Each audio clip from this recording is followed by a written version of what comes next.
Hello my friends and welcome back to another football video on my channel.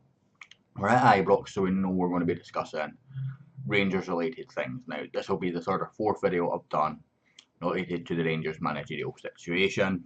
It'll be the first that I've done since Pedro Caixinha got sacked. Before we get into the video though, I want to apologise just for my voice. I know it's a bit off just now. Anyone that watches my football manager content, if you don't, go check it out. But if you do, you will be aware of the reasons for that. Hopefully it'll get better soon. Um, but there's nothing I can really do about it. I'm not going to go into too much detail other than that at present. It's all been mentioned in previous videos, so I don't feel the need to. So, today it appears that Rangers are going to make a move for Derek McInnes.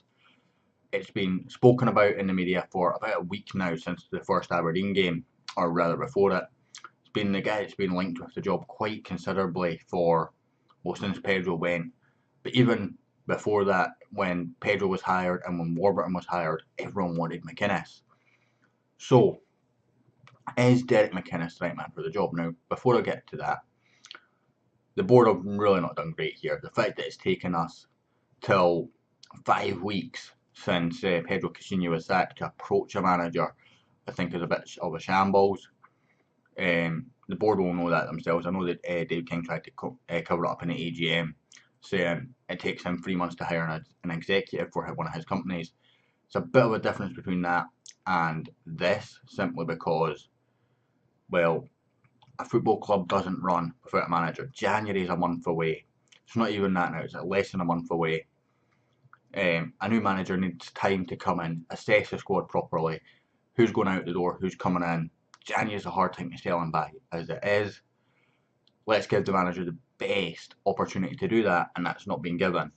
Regardless of whether that's Derek McInnes or somebody else, somebody should have been in place. Graham Murty's put in a very, very strong display. I know he lost to Hamilton, I know he's lost to Dundee, which were poor, but every other result's won. He's the reason we're in second place right now. And the reality is, if we'd had the results against Hamilton and Dundee, we'd be a couple of points behind Celtic, admittedly, them having a game in hand. But it would look in a lot better position than what it did when Pedro Caixinha went. So, on to Derek McInnes. Is he the right manager for the job? Now, he's had 3 jobs in management, according to Wikipedia. I'm looking at that right now. His first was with St Johnstone, and I remember that one fairly okay. Got St Johnstone promoted to the Premier Division before moving to Bristol City, who were bottom of the Championship at the time of taking over.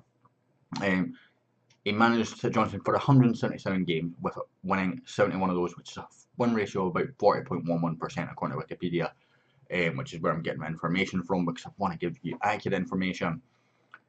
You know, it's decent. A bit of that will come from the first division, of course. But it was always linked with jobs and moves away from St Johnstone even after he got them up. So you can't really say he's not done a good job there. Took over from Owen Coyle, who's obviously went on to do well with Burnley himself, before moving on and having a bit of a meh career after that. But you know, it wasn't an easy job to go into St Johnstone at that point because Owen Coyle had done so well with a club that was struggling. Not struggling is the wrong word, underperforming previously. Bristol City went in, and I believe he took the team that was bottom of the Championship and helped them avoid relegation. I believe he won something like 8 games in a row to do that, which, if I'm right in thinking, was also a club record.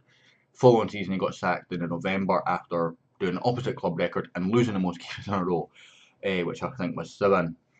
So his win ratio at Bristol City over 63 games was 26.98%, which isn't great. But a team that's at the bottom of the league, you can sort of see why that's happened. Maybe a bit of forgiveness allowed there. But then he comes into Aberdeen. Sorry, it was January he got to Bristol City. I do apologise. But then he came into Aberdeen on the 7th of April 2013, at a time when Scottish football was maybe not the most appealing option for anyone. Obviously, at that point, Rangers were down in April, so they'd still been in the 3rd division. Aberdeen were struggling at that point. You know, they haven't really done anything since Jimmy Calderwood left. Had a couple of decent managers in there, but nothing had really came of it.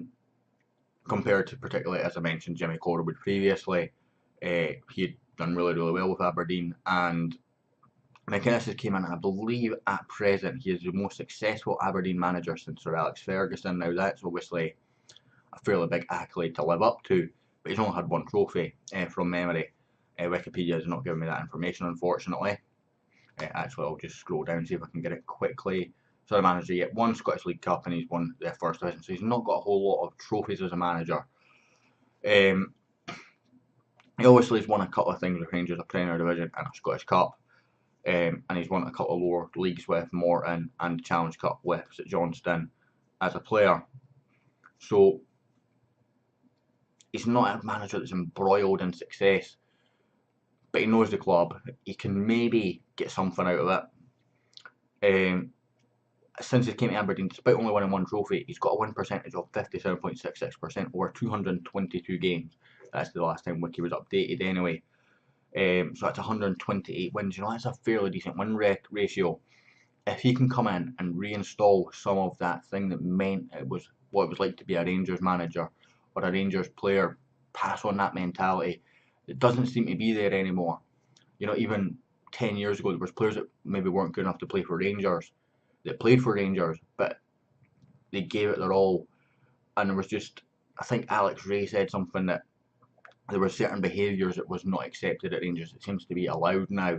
If Derek McInnes can be the guy that comes back in and reinstalls that discipline, that sort of belief, that ideology, as well as getting wins on the park, then he would be the right manager. For me, he was my second choice, I'll be honest. Tommy Wright was always my first choice. I've always maintained that. So be interesting to see what Aberdeen do if they lose Derek McInnes to Rangers, because they've got an obvious choice straight away in Tommy Wright. Tommy Wright wouldn't be getting the budget upgrade that McInnes is. But then again, McInnes has done so well on such a little budget at Aberdeen. Can he be the man to step up and take on a bigger budget, the same way Alex McLeish maybe did with Hibs 12 years ago or so? It'd be actually longer than that now. 15 years is probably a more accurate statement. But the same way that McLeish did, he stepped up to Rangers with the knowledge of cutting back the budget, but he still had a bigger budget to play with than what he did with Hibs. So can McInnes do it? I don't know. Is he the right man for the job? For me, yes and no.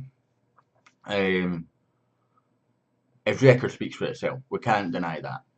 But it also speaks that he hasn't won any major trophies. His record in big games is quite poor, as evidence against the two Rangers games.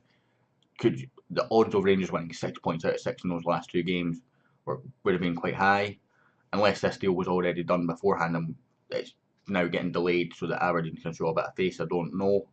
Wouldn't imagine so. I would imagine Aberdeen would be very against that, and I would imagine if that came out to be the case, their fans being very, very annoyed, because there's not a whole lot of Aberdeen fans that have any great deal of sympathy for Rangers at all. Anyway, guys, that's going to wrap up this video. Let me know your thoughts on what would happen if Rangers hire McInnes down below. If you enjoyed the video, hit the like button. If you like the Football Manager content or even content like this, let me know. Hit the subscribe button and leave comments down below as well. And I'll hopefully catch you all next time.